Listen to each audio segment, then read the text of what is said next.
कह धनिया का हाल चाल बा, हम लगैनी ना रंग तब गाल लाल बा।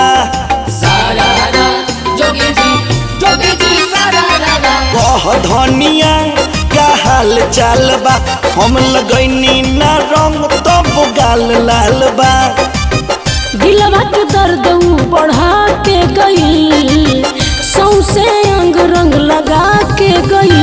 आइल होली में वो एक दिन खातिर बाकी बोहनी बना के गई। आइल होली में वो एक दिन खातिर बाकी बोहनी बना के गई।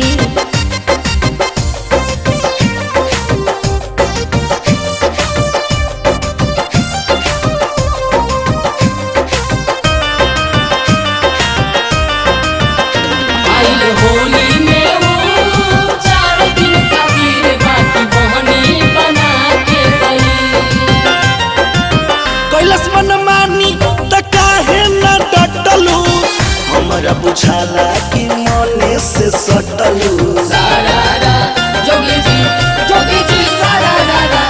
कैसे करी माना होली में बोली, छुअला से लस लस करता चोली।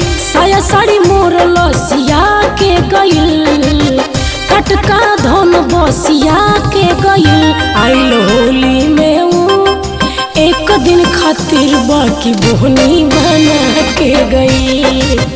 हो आइल होली में वो एक दिन खातिर बाकी बोहनी बना के गई।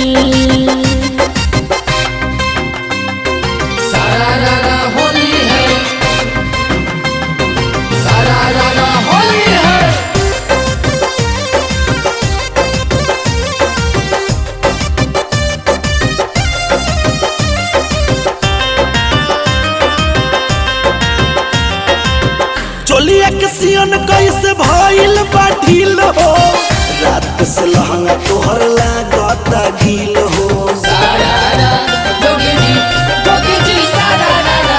कैसे के कही हमके लागता लाज हो, देखी के ओकरा मोर खराब भइल मिजाज हो। अचके में मन बहला के गई, दिलवा से दिलवा लगा के गई। आइल होली में वो एक दिन खातिर बाकी बोहनी बना के गई।